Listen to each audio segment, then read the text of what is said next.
What's up, guys? It's Wes. Hope you're doing well. So, huge news coming in the digital art and creator space. So, Affinity, the programs formerly created and owned by Serif, now owned by Canva, is completely free. So you get your rasterized kind of digital art program, you get your vector art program, and also sort of your design element, make to publish. Just all that software is completely free, all in one package called Affinity, which is shaking up the landscape of the digital art ecosystem. And I'm here to tell you that I don't trust a bit of it. So let's talk about this.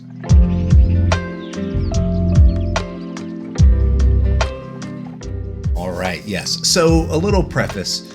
Normally, I like to keep everything on this channel pretty positive. I like to think that I'm your art guardian angel. And this actually ties into that. I want to look out for you. I know how difficult it can be to be a creator, to either be a hobbyist artist, someone just getting in to making your stuff digitally, or a seasoned vet and professional. The grind is always real.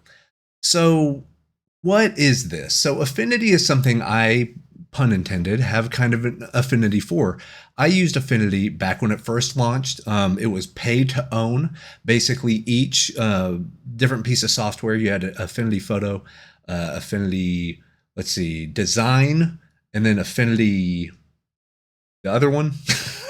Sorry, I just used Affinity Photo. It was basically a Photoshop, essentially a one-to-one. It was something you could buy to own. So you bought it once, got you a license key, and you would unlock it. I had Affinity version 1 and Affinity version 2. I covered it a few times on the channel. Basically, if you needed the steps and kind of the sliders and the changes and filters and sort of the actual like photo editing capabilities of a Photoshop with the same exact layout, and like the menus were called the same thing. You could import your ABR brushes. A very cool, powerful program. And I did recommend it, especially to get away from the Adobe kind of Creative Cloud side of things. And, if you didn't want a subscription or whatever, if you wanted to buy a thing and own it and you were used to Photoshop, Affinity was kind of the way to go, in my opinion. Yeah, the brush engine wasn't quite as flexible or nuanced or quite ready in the same way that Adobe's was, but Adobe had, decades to kind of clear the air and make that brush engine pretty top tier. You could import your brushes, of course, but yeah, otherwise, it was great piece of software. I highly recommended it. You could usually get it like $30 or something on sale. I think the normal price was only $60, which was still unbelievably good. And also they made Affinity Design or Designer, which is basically Adobe InDesign. So if you were making PDF files or any sort of deliverables, if you were wanting to format some art for, like, let's say a Kindle ebook, or you wanted to, do your own newsletter or something like that. I mean, I still use Affinity Design. I'm making some PDF files and stuff right now. That's what I use. I 100% use it. I love it. All of my InDesign training came in, and yeah, works great. So it was kind of a big deal a few weeks ago when Affinity stopped selling their product. They like stripped everything from their online shop and you couldn't find it. And people were like, what's going on? We know there's an announcement, but like, why can't we buy any of this? And it's because Affinity, as a package, so it took all three of its different suites, bundled it together. So now it's just Affinity and it's free. Now, that sounds great. And I'm a big fan of free stuff. I use Krita. Hell, to edit this video, I'm using DaVinci Resolve. I'm a big fan of free, usually open source stuff. But there's some caveats to this that I think this whole thing doesn't pass the smell test for me. Something's up with this, and I'm not quite sure, and it could just be me being an old curmudgeon, Debbie Downer, and I don't mean to be, because, I think the more people that can get into digital creativity, the better. More voices, better voices, more diverse, you know what I mean? Like, we all get rewarded when more people can make art. So let me preface by saying that. Right? So, what's my problem? What's my big beef with this piece of news? So, on paper, it sounds great. Canva now owns Serif, or I should say, Canva bought Serif. Just completely like, yeah. It took all the stuff, right? So, has all the licensing for Affinity, all of that stuff. So, Canva, as you know, I usually think of it more as a web presentation app, something that's like PowerPoint or Google Slides, but like easier to use and, kind of like how Squarespace is for websites. You drag and drop and, the things have the cool animation and you do this. So if you're not really a graphic designer, but you need to make an attractive looking, web seminar or whatever, Canva is a pretty safe bet, right? Like it looks cool, it works, people can use it, people like it, the colors are nice. So yeah, no hate on that. And it's a big business. I mean, especially when you have enterprise customers and things like that, which we will also talk about with Adobe, because these things, in my opinion, are a little related. But all that being said, right? Canva bought Affinity. And what this seems like on paper is now Affinity, the package, as it were, is used as an on-ramp, basically to get in the Canva ecosystem. Because here's the biggest catch, and the main reason, in my opinion, this does not pass the smell test.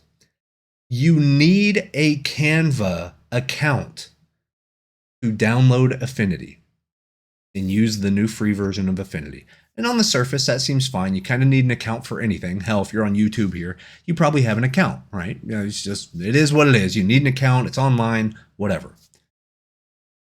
Where this gets a little iffy for me is, I brought up Krita earlier. I brought up DaVinci Resolve. These are also like game-changing, ecosystem-shifting type of software that are also free. So how can I say that I'm a big, user of Krita? Hell, I wrote a book on Krita. I love it so much. I'm a big, big fan. I use DaVinci Resolve for every single video you see on the channel. How can I be very on board with that and not on board with this? And it all comes down to the Canva account. If this is really free, if this is truly a thing to kind of strip away power from Adobe, why do you need an account? I don't need a Krita account to download Krita. It's free. It's open source. I highly recommend you donate to the Krita Foundation. They do good work. You don't need a Krita account.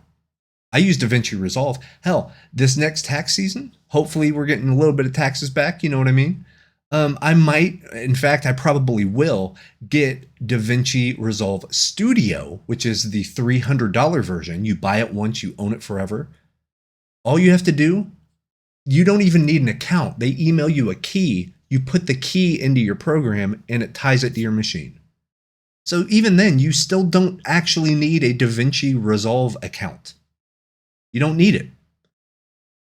You buy the thing and you own it. That's what the appeal was for me about Affinity in the first place. For version 1 and version 2, you basically, you buy it, and yeah, you had an Affinity license, but that was to keep track of your serial codes, right? That way your past purchases could show up on your account. And maybe that's what this Canva thing is. Maybe they're going to be selling things within the free ecosystem. Maybe it's going to be, once you're in your Canva account, let's say you like this little 5 to 10 brush pack, we're going to sell it to you for $2, for $1. We have Halloween stuff. It's Halloween themed, and we're going to put up Halloween templates that you can buy for $1, $2, and it ties to your Canva account, and that follows you around. Overall, that sounds fine. Where I start getting real shifty in my seat, where I start squinting a little, is if you've been following Canva's development, Canva is very, very, very pro AI. Very pro AI. In fact, I think soon they're becoming an AI pro company. Like they are so far in that field. And I started thinking, well, okay, maybe. Why would you want all these new millions of users to get a free thing? And you're really big onto AI. Is this a farming thing? Are you getting people to use your software, to come into your ecosystem, to train your AI? On their website, which I scrolled all the way through, looked at it, they have a thing about this. Will my stuff be used to train AI? And I'm going to keep it on screen for a minute because I'm going to, the wording of this is part of the things that I sort of tilt my head at. Because right now, they do not use your work to train AI. In fact, if you install the piece of software, it asks you if you want to opt in or opt out of using your work to train their AI. So, hey, that seems on the up and up, right? If you opt out, then it's not going to be used. I don't buy that for a second. In fact, you can opt out there, and if you use their cloud service, it's almost guaranteed, even if you opt out, almost guaranteed to be used to train their AI. Because of how cloud services work, all of that has to be held in some sort of database, right? Well, you could flag the database. So I've done software development. I've done database development at a pretty high level. So I know about this. It's right there. And they can say all day that it's not used for training. Well, what part is not used for training? Anyway, that could be its whole other video. But let's say they don't train the AI. Let's say you opt out of everything. They are on the up and up. They don't train the AI. It looks like only the AI stuff, the Canva AI, is part of a Canva premium subscription. Now, in my mind, I can see where, okay, you get the piece of software, you're logged into your Canva account, you're using everything for free, it's exporting stuff okay, you're able to import stuff okay, it's working flying colors. But they push out a new update. And now some of the features you were used to are now locked behind a paywall. Or it could be like a buy once thing. Oh, you need to export as a PSD Photoshop file? Well, that's a one-time fee of $3.99 and it unlocks on your Canva account. Or if you just subscribe to Canva Plus, and plus you get all this cool AI. Once you start using the AI, you're basically training their AI. If you opt in to using it at all, generative fill, any of that stuff, you're in. You are training that data, period. That is your opt-in. I have that sneaking suspicion they're going to either, on the good side of things, start nickel and diming, meaning they're going to Christmas tree it. They're going to give you the tree for free, but oh, you want an ornament? Well, the ornaments are extra. Oh, well, you tinsel. You want tinsel around the tree? Well, I mean, it'll cost you. We can do it, though. We can do it. It'll cost you.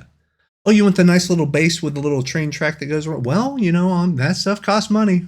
It definitely costs money. Oh, and by the way, we just updated the Affinity. It can't use your old purchases. I'm sorry about that. Just the ecosystem behind the scenes, it just can't use. Oh, but you want that stuff again? Well, we'll do an onboarding thing. So you save 50% off there's this thing in software as a service, which is what this is.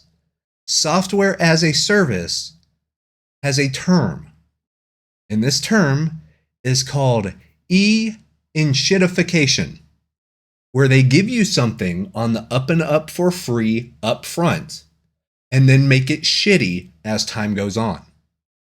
There used to be another company that sold their productivity software or whatever, their creativity software. One and done. You buy the software, it gets you the updates for that version, and then you're okay until the next version comes out, and then you update, you buy the new version or whatever, and you get the updates and stuff. And then they decided to kind of move their ecosystem over to the cloud, right? You needed an account, almost like it was a Creative Cloud account. And then they started adding features that nobody wanted. And then they started taking back things that they used to give with the purchase. And then they would actually start to work with enterprise customers in such a way that actually downplayed the productivity and creativity that the personal users would do. And then it would bundle everything together in a way that you would now spend $30 a month, $40, $50, $60, $70 a month on shit you didn't need. This all sounds familiar. Like I said, I still have Affinity version 2 of photo and of design installed on my computer. Those are no longer being supported. Fair, you got a new version, I understand. I will not be getting rid of my version 2. Ain't gonna happen. I'm just counting the days until now those links to re-download and re-register what I already purchased go away. And then if I ever want to use Affinity again, I'm going to have to sign up for a Canva account, something I clearly do not want because I don't have one. And I'm going to say bye-bye to Affinity. I'm never going to use it again. I'll use version 2 for as long as I can. I enjoy it. I think it's great. If you are onboarding onto the new Affinity and you don't care about the training AI, you don't care about the nickel and diming, you like having the one piece of software that does the three things. You already use Canva. Yeah, maybe you use AI, maybe you don't, or whatever. Maybe that's not even on your radar. But you just like the flexibility of owning the thing. Or no, I can't say own it because you don't own it. You don't own it. They can revert it back whenever you want. If something is free, you are the customer. Or no, you're not the customer, you're the product. You're both. So what are they selling? What is Canva? Why would Canva do this out of the goodness of their heart? I don't think they do. Best case scenario, everything stays free. And you get bombarded with ads. Bombarded. You click a button to make a selection, lasso selection. Did you know you can save 30? Bing, bing, bing. X, X, X, X, X. Can I use the brush tool? X, X, X. No. Well, now the ad came up and pushed my canvas down, and now I have to re-scroll and close that. And I mean, please, I hope to be wrong. I hope this is truly something just to shake the boots of Adobe, to bring in new creators to the digital frontier. Welcome. Here's an olive branch. We want you to be part of our ecosystem, yes, but we will keep this free forever. No catch. We just want you part of the family. All right. We'll see.